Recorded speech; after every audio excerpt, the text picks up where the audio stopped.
так вот, если вас стучит. Слышите, да? Так, нет звука.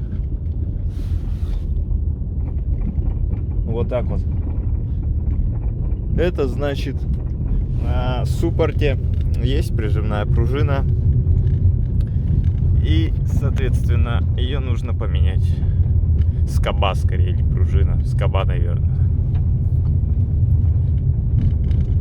Потому что, смотрите, оп, тормоза нажал, ничего не стучит. Нужно поменять эту скобу. В принципе, очень похоже на звук от этого, от опоры амортизатора.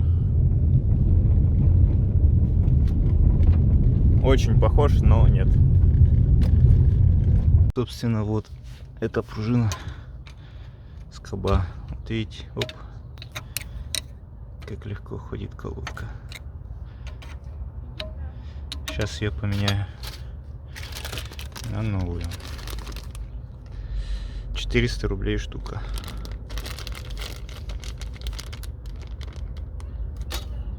Так, поменял. Теперь она... Нужно приложить значительное усилие, чтобы она сдвинулась. Блин. С места.